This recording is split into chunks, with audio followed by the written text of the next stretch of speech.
Welcome, ladies and gentlemen, to our podcast Classical Discoveries. And we are talking today, Jens, about this.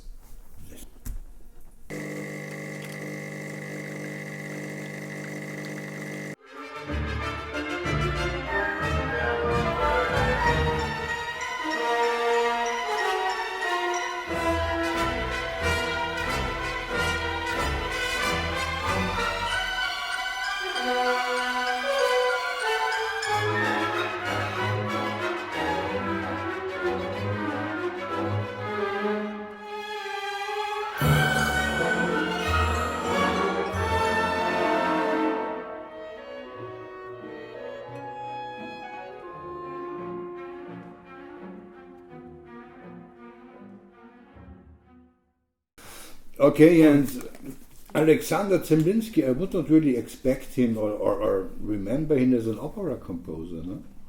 Zemlinsky is known for his lyric symphony or The Mermaid.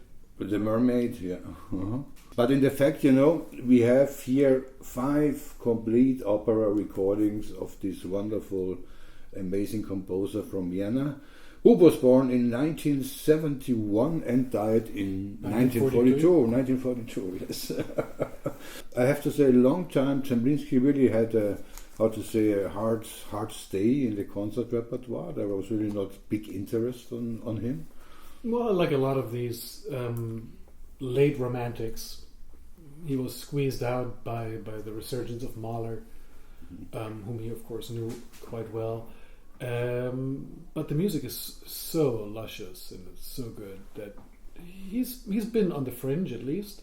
And I think with regards to operas, I mean, over the last, at least 40 years, 30 years, things have changed. And Der Traumgörge, the Dwarf, is reasonably famous. One of his famous operas, of course, yeah. But there are also some operas that really have been, world premiered in 1950 or later on in 1980, absolutely crazy in this point.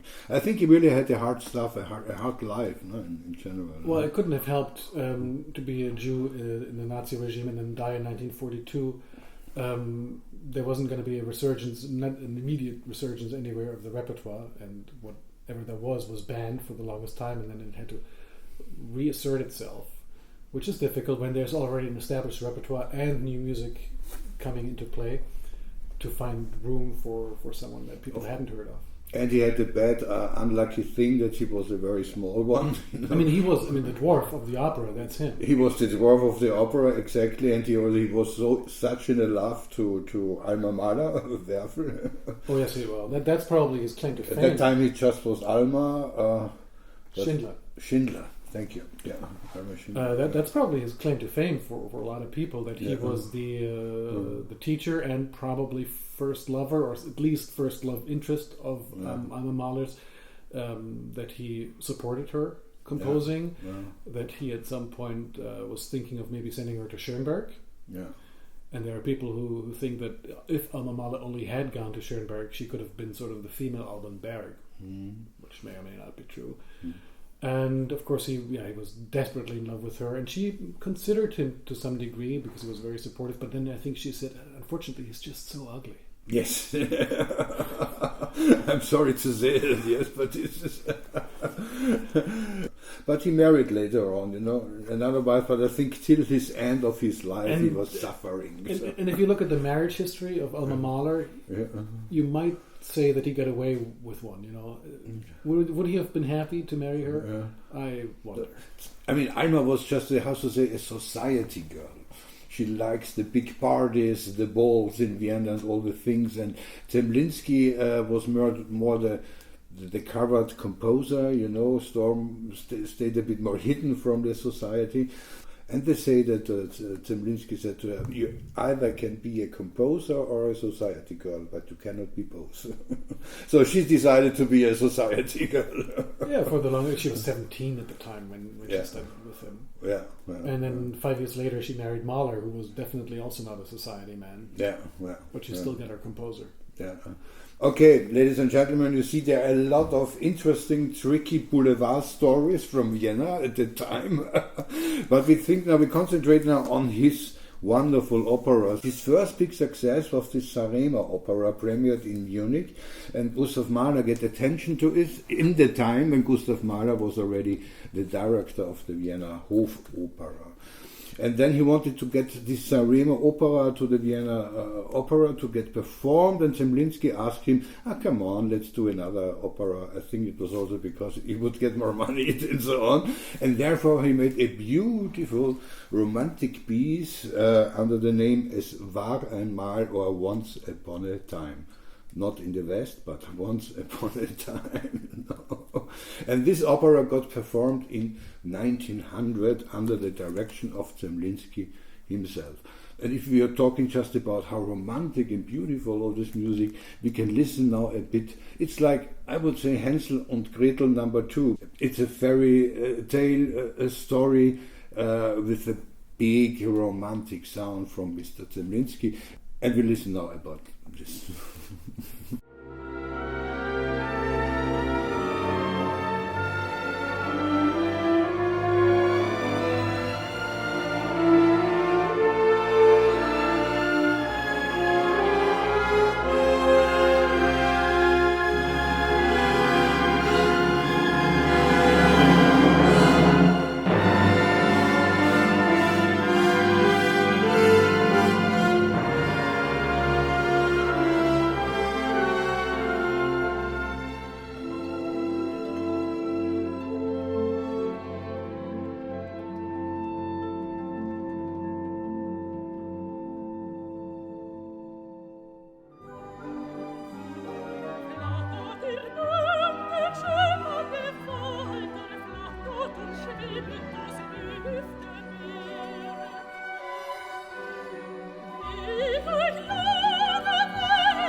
So Jens, what do you think about Once Upon a Time?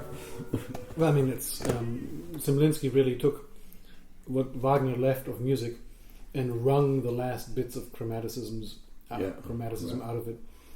And it's you don't like comparing to other composers, but it's done. It's like a big cauldron, and the main ingredient is Wagner, and then a little bit of I want to say I heard Strauss, Die Frau in Schatten in there. Yeah. And even it's one of his first operas, so just wait when the later operas come, you know. And it's a little bit more condensed. It's not this huge canvas, but it's gorgeous music. Yeah, I think if you want to have an alternative, if you want to have if you want to have an alternative for Hansel and Gretel, then really this is wonderful fairy tale story and amazing good music, you know. And this really was a big success in Vienna. Even Mr. Mahler, of course, after the premiere, Mr. Mahler had to go to Zemlinsky and say, too much here, too much instrumentation. When we were thinking to Beethoven, Mahler blew up the instrumentation, and with Zemlinsky, he had to reduce the score. I mean, he did use a big orchestra. Yeah. He did use a big orchestra, but anyway, it was so successful that Mr. Mahler ordered a new opera from him, and the next opera was so-called the Traumgörge. I always say the Traumgörge. Dreaming Georgie. The Dreaming Georgie, or is there any translation? No. There isn't a translation but it's Görge is just a name. Görge is just a name. It's not a thing, so it's... Görge is just a Dreamy name. Georgie. Yeah, the Traumgörge. And this also very fantastic opera had his premiere in 1980. So I didn't talk wrong, really 1980 in Nuremberg, because it was planned to do with Mahler in Vienna, but then Mahler quit his job from the opera, so Zemlinsky had absolutely no chance anymore.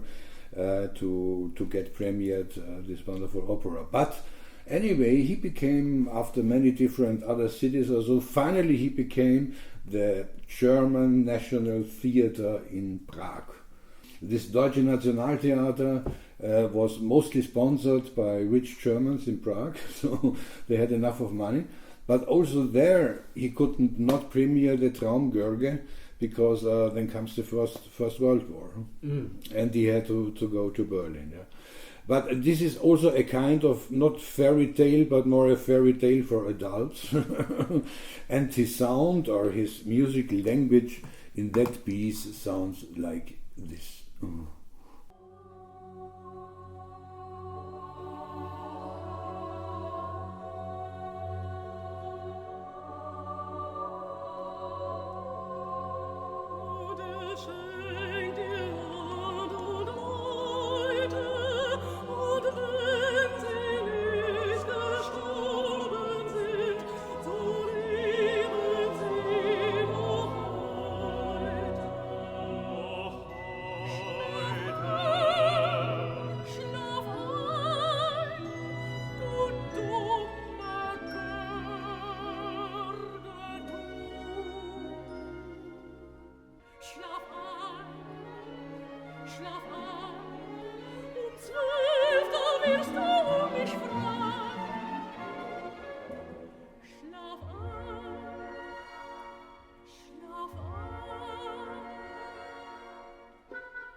Yeah, Jens, fairy tales must come alive. He says somewhere in that opera. He says somewhere in an opera. While he's sitting at the brook, which is murmuring. Exactly. It's like a lesser Rheingold. A lesser Rheingold, yes. But I mean, he doesn't really change his compositional style at all. No, his entire career. This was in the same, not entire career, I would not say, but this was in the same time at the beginning. Like the Once Upon a Time, and now the Traumgörge. It is not. I think then comes a dramatic change in the Florentine Tragedy, which was then premiered in Stuttgart in 1917, and then suddenly really there comes out so much impulsive power of this Mr. Zemlinsky. I was going to mention before we go on to the Florentine Tragedy that another composer that fits right into this is Schreker, of course. Yes, of course. Yeah, we should make a podcast about Schreker's too. Zeichneten, for example. Absolutely. There's really some similar music between later Zemlinsky and Schreker. There was something in the water at the time. Yeah. But the Florentine Tragedy, of course, is Zemlinsky's Salome, if you will. Ah, okay. Because it's also Oscar Wilde. Yeah. And a few composers had looked at the libretto and were thinking about composing it, and then they didn't like the ending, which is rather shocking for the time. I think Bozzoni wanted to write it, maybe. Maybe was it even Puccini? One of the Italians who looked at it also. Okay. But it ended up being Zemlinsky, and it's a woman that cheats on her husband, and the husband gets wind of this, and he's not amused, and he comes back and meets his rival, pretending not to be her husband, and gets him drunk, and then finally he reveals who he is, and the rival gets mad, and the husband, however, strips his weapons from him, and then just strangles him with his bare hands, all the while his wife is looking, and when he does that, she gets excited and says, "Oh, I didn't know you were that strong." Yeah. And then they're happy together again. Of course, it's Mahler, and it's Zemlinsky, and it's Alma. Ah, of course, yeah. And he wrote her as much. Later, when Alma Mahler didn't like the opera and she criticized it, and he wrote her a letter saying, "Really, you don't get that?" Yeah. Okay. But that's what I want to say, because suddenly the music really is also very in Richard Strauss or something, like you said, like Salome in this kind of. Well, we are now far away from these fairy tales operas. You know? It's definitely more adult. It's more adult. And if you're going to write music to an orgasm after someone's just killed someone, you might as well write orgiastic music. So let's listen a bit that you know what we are talking about here, which style or which music Mr. Zemlinsky wrote about. Ach, Himbeerjäger, du weißt, es hast keine Schuld an mir! Ich liebe dich noch auf deinen Lippen, stirb gleich im Mund, mit Schlapperzunge! Der Stunde Fluss soll deinen Leib empfangen und Sang und klanglos spüren in das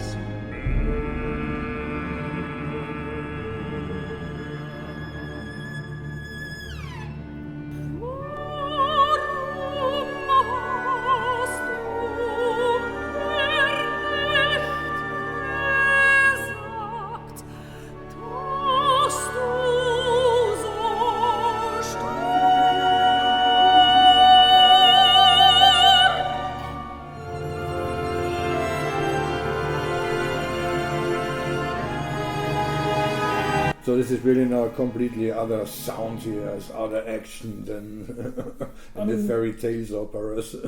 Not completely, but we're reducing the Humperdinck and we're amping up the early Strauss a little bit, if you will.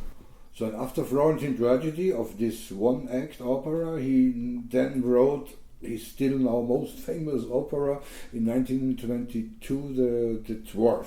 Right. Which is another opera after Oscar Wilde. Another opera after Oscar Wilde, and which you already said is a kind of his own portrait. Right. Okay. As the court jester being mocked for his small statue. But Zemlinsky, and this is funny then because the Deutsche Oper in Prague, they had to close because out of money. So he had to find a new job. He always had to urgently need a new job because he was nearly not rich or so, in this point. So he went to Berlin to the Kroll Opera. And he was a good conductor. Yeah. Okay. Yeah. So that was probably his butter and bread. And I think there's a story with the Florentine Tragedy where he was rather disappointed with the conductor at the premiere, who was Max von Schillings. Okay. Another one of those romantic opera composers, although not at the level of Zemlinsky and Schreker, but Mona Lisa. Yeah, Mona Lisa. Yeah. And then I think he conducted the second performance in Berlin, if I'm not mistaken, himself. Okay. But so he went to the Kroll Opera and he became a conductor there, right? He became a conductor, but not the first conductor, because the first conductor was Klemperer. And Klemperer was much younger than Zemlinsky, so he was not so happy, but anyway he needed money. He only had to do 3 premieres in a season, and the rest he had time to compose. So it was okay. Gig. Yeah, it's okay. and what amount of talent, in one place. Yeah. And also, as we just had one episode before, Kurt Weill, the funny thing is that Zemlinsky went to see the Three Penny Opera in Berlin. In Berlin, because it was a huge success, and this really influenced him to change his style. And he said, "Okay, maybe this is a new kind of song play or whatever." For his next opera, the Kreidekreis, or the chalk circle. Right, but I mean, unlike Weill, who changed styles like other people changed underwear, Zemlinsky doesn't so much radically change his style as he's being nudged gently into a different direction. No, but he included, for example, an actor. So there are also speaking roles between the different scenes, and it's really built up the complete opera like a kind of Songspiel. Structurally. It's structured like this, And with this time he had success, just very short before the war. They wanted to do a premiere on the same time in 4 German cities. That's kind of cool. Yeah, but the Nazis already cancelled it. So there was only one premiere then in Zurich. Here in Zurich was the world premiere. And let's see, this is a kind with a text from Klabund, a kind of a Chinese story. Right, Klabund was the pseudonym for a translator who translated these Chinese poems into sort of Asian-esque German. I remember having books of poetry, specific, with the German, Latin letters written out in fake Chinese style. It was very. I mean, that's also where Mahler's inspiration for this Lied von der Erde comes from. Absolutely. Am Ufer zwischen beiden steht das Haus. Ein zartes Mädchen sieht zur Tür hinaus. An der Barriere steht der Mandarin. Ein zarter Vogel singt und hüpft darin. Verschließ den Käfig, hüte gut das Haus. Sonst fliegt der Vogel in den Wald hinaus.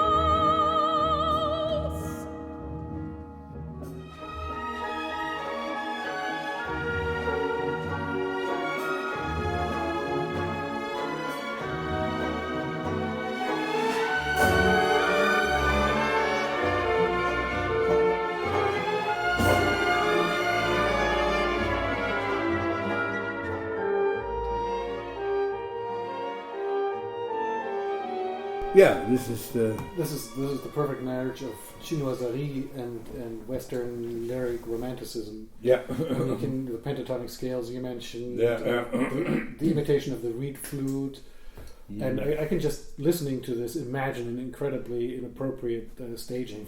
Yeah.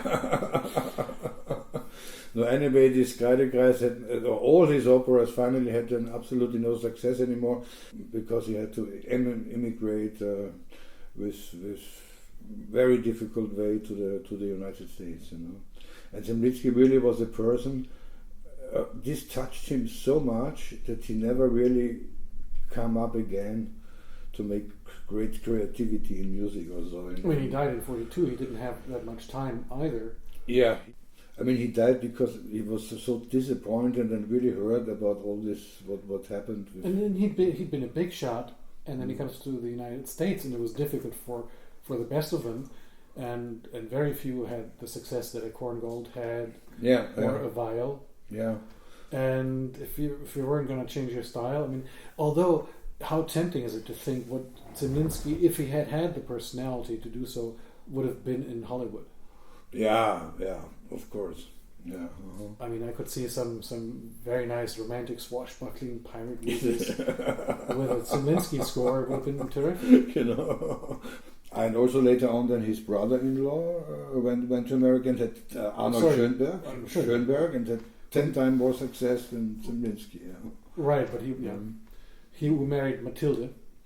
The sister of Zemlinsky, Mathilde, was the first wife of Arnold Schoenberg. And we can only hope that she wasn't as ugly as her brother. No, I don't think so. We is a bad podcast. Bad. But they married in 1901, and they got 2 kids. Zemlinsky was the entrance for Schoenberg in the Vienna Society. Because he was his teacher. He was his teacher, and he was already older and much more connected already in the Vienna Society. So that's totally crazy if you now combine these different musical styles and who married whom, and so it's really so fascinating. The one to whom I owe most of my knowledge of the technique and the problems of composing, Alexander von Zemlinsky, a great opera composer. I always thought and still believe that he was a great composer.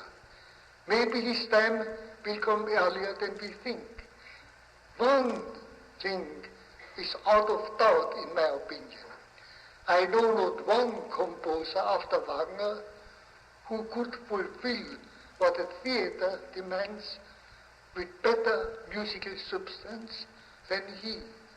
His ideas, his forms, his songs, and every tone of them sprang directly out of the action, out of the scenery, and out of the singers' voices, with the naturalness and distinction of a supreme quality. But anyway, he had no luck and no time anymore in New York, and I think he also was not willing anymore to do something. I mean, they asked him to write some songs, some popular American songs, but under a pseudonym. But he wrote some, but in the end it was nothing. His will was broken. Absolutely, his will was absolutely broken, and I think he died in deep depression in 1942. Yeah. And isn't it also Alexander von Zemlinsky? And he was kind of feeling that he didn't want that. This comes from his father. His father brought, and we think it's just a fake. He bought himself. He bought himself an Adelstitel, wie sagt man das auf a Englisch? title, yeah. He bought himself a title, yeah. And Alexander was embarrassed by it and decided to not use that. Yeah. It would anyway not help him very much at the time, you know. Right. And also, all titles were cancelled after World War One officially in Austria. So. Yeah, absolutely. So that is the same fate with this opera, the König Candaules or King Candaules, which we only had the particelle. And later on in the 1980s, Anthony Beaumont, the big Zemlinsky expert, he completed the score then. Originally started and written already in 1936 and premiered in Hamburg 1996. 60 years later. And of course, this is what we saw already in the Florentine Tragedy. It's the same dramatic Salome number 2 or whatever, or Electra from Zemlinsky. A very deep, very dark story, and amazing dramatically music. Erhebt euch, König Güges. Ich, Güges, König.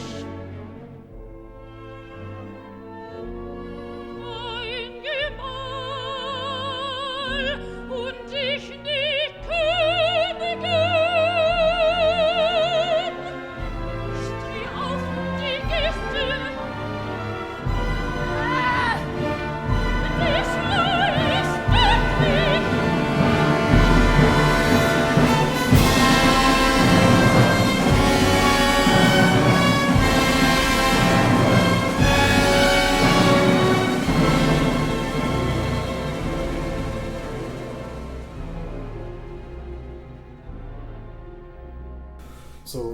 So in 1985, then the ushers from Zemlinsky came back to Vienna from the United States, and he got a. Or we could say in 1985 he finally came home. In 1985 he finally came home and got a grave of honor or an Ehrengrab. An honorary grave. He came home. His ashes. An honorary grave, and I'm really fascinating when I'm walking through the big cemetery in Vienna. There are many very famous composers there, but Zemlinsky, I show you now, this is really an amazing grave. And we'll visit it. And we will visit it soon, yes. For the podcast. Yes. But thankful we have now really very interesting repertoire, very interesting music. I only can pray, please, that also they will get more staging on it. This is so fantastic and so fun. Wonderful music. Yeah, all I've seen so far is the Dwarf on stage. Oh yeah, the Dwarf, of course, and Florentine Tragedy, maybe, yeah, but not the big one, the first romantic ones and so on. And this would be great. Thank you very much, ladies and gentlemen. I think we have it now about the operas of Mr. Zemlinsky, and we should do another Zemlinsky with this. Oh, so much string quartets and symphony and at least one. At least one, yeah. But we need a bit more time for preparations. Thank you very much. See you. Bye.